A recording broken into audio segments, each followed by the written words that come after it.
ওরা লক্ষ লক্ষ কোটি কোটি টাকা তোলাবাজি করছে, পুকুর ভরাট করছে, বিল্ডিং বানাচ্ছে, প্রমোটিং করছে, ঘরের টাকা খাচ্ছে, 100 দিনের টাকা খাচ্ছে, ওরা বিধবা ভাতার টাকা খাচ্ছে, ওরা চালে মানে গরিব মানুষের রেশনের চালের টাকা খাচ্ছে। ওরা বলবে নাকি? ওদের মুখে এসব কথা মানায়? দেখলে বোঝা যাবে কি কারণে চাঁদা নিয়েছিল। চাঁদা তো আমাদের ছেলেরা তোলে বিভিন্ন কারণে, যখন বড় প্রোগ্রাম হয়, যখন বিভিন্ন রকম ইস্যু হয়, তখন চাঁদা তোলে।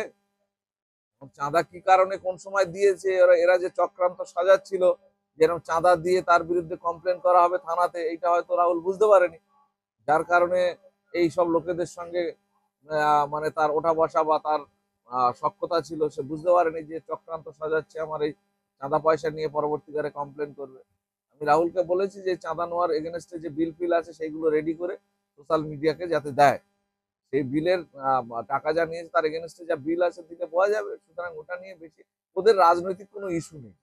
ওরা লক্ষ লক্ষ কোটি কোটি টাকা তোলাবাজি করছে, পুকুর ভরাট করছে, বিল্ডিং বানাচ্ছে, প্রমোটিং করছে, ঘরের টাকা খাচ্ছে, 100 দিনের টাকা খাচ্ছে, ওরা বিধবা ভাতার টাকা খাচ্ছে, ওরা চালে মানে গরিব মানুষের রেশনের চালের টাকা খাচ্ছে।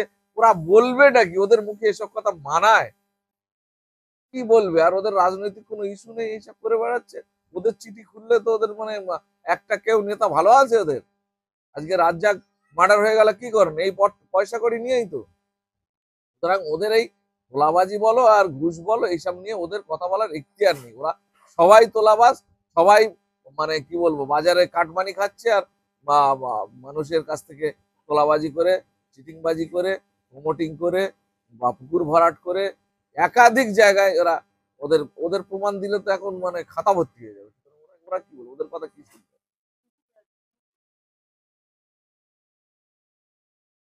আমি কোনোদিন রাহুলের ঘনিষ্ঠ বলে ওকে কোনোদিন দেখিনি। ও তৃণমূল করে, ও তৃণমূলের হয়ে ওখানে অনেক অনেক অপকর্মও করেছে ইতিপূর্বে।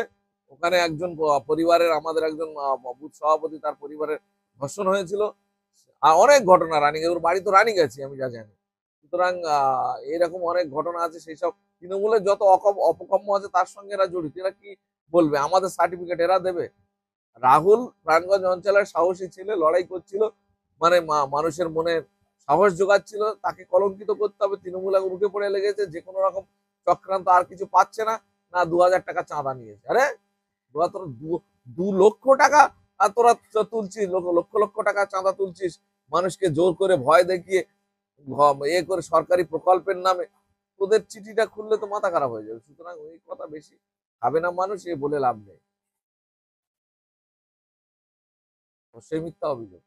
যদি টাকা নিয়ে থাকে, আমি বলবো তার প্রমাণ পুরো সহ সোশ্যাল মিডিয়ায় যাতে ও দেয়। আমি বলছি কি কারণে চাঁদা তুলেছিল তার বিল ভাউচার কালেকশন করে দেওয়ার জন্য আমি বলবো।